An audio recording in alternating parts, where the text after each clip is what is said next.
la Terre, ici Flavie, j'espère que vous allez bien. On se retrouve aujourd'hui pour une nouvelle vidéo et de petites nouvelles histoires de Noël. Oui, je suis habillée exactement comme hier, tout simplement parce que nous sommes le même jour qu'hier et qu'il fallait bien que je tourne ma vidéo hier et ma vidéo pour aujourd'hui. Voilà. Bon allez, c'est parti. Les crocodiles sans les larmes. Ouais, il y a un peu, en fait, je viens de me rendre compte qu'il y a légèrement mon linge. Est-ce qu'il y a... Ah, plat. On va se mettre comme ça parce qu'en fait, derrière, vous avez un petit peu les sous-vêtements, quoi. Mais bon, c'est pas bien grave, hein. Tout le monde a l'habitude de porter des culottes et des chaussettes, hein. Voilà, bon, on peut reprendre la petite lecture. Je m'excuse par rapport à hier, que vous ayez vu enflouter nos sous-vêtements. Diana Cleverly a davantage le goût du risque que celui des Noëls traditionnels. Au tout début de cette journée du 25 décembre 1962, cette néo-zélandaise de 29 ans plonge dans le lac Nyasa. Elle a décidé de le traverser à la nage. Ok, non mais elle est motivée quoi. Pas question de penser qu'elle pourra encore profiter de la bûche en fin de déjeuner.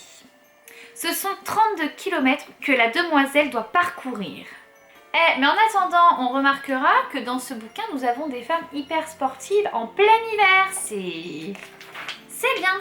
Diana Cleverly est suivie de près à la fois par des hommes armés à bord d'un canot automobile et par une patrouille se trouvant dans un petit avion.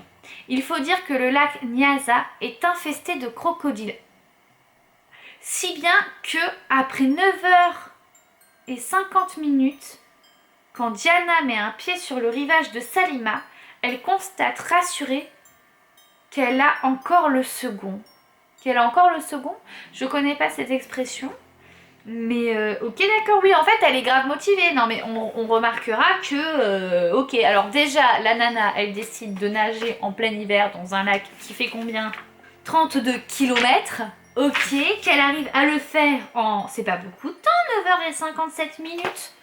Enfin, c'est pas beaucoup de temps. Je me comprends. Moi, je pourrais pas nager 9h57.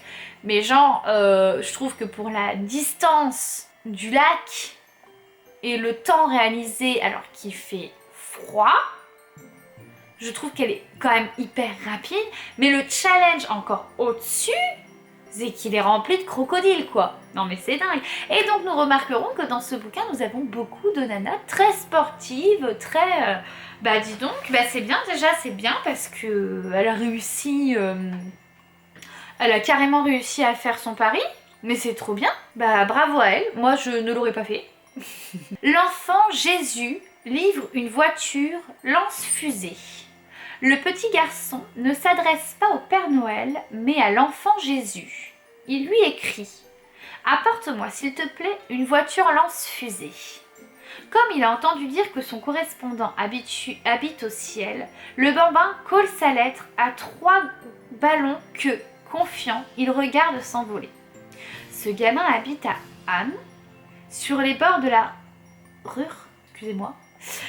Un peu plus tard, à côté du village de on en parle ou pas que j'arrive pas à parler là. Un peu plus tard, à côté du village de Saint-Senis, dans les départements de l'Aisne, un chasseur démêle les ficelles accrochées aux branches d'un arbre. Il prend connaissance du message, puis en fait part à de nombreux habitants de la localité qui se cotisent afin de réaliser le vœu du bambin. Cette année-là, à Anne, dans une petite tête blonde, le 24 décembre 1964, l'enfant Jésus a définitivement supplanté le Père Noël. Non mais c'est trop bien, non mais attends, parce que... Mais c'est quoi là aussi ces lettres qui traversent les frontières, mais c'est trop bien.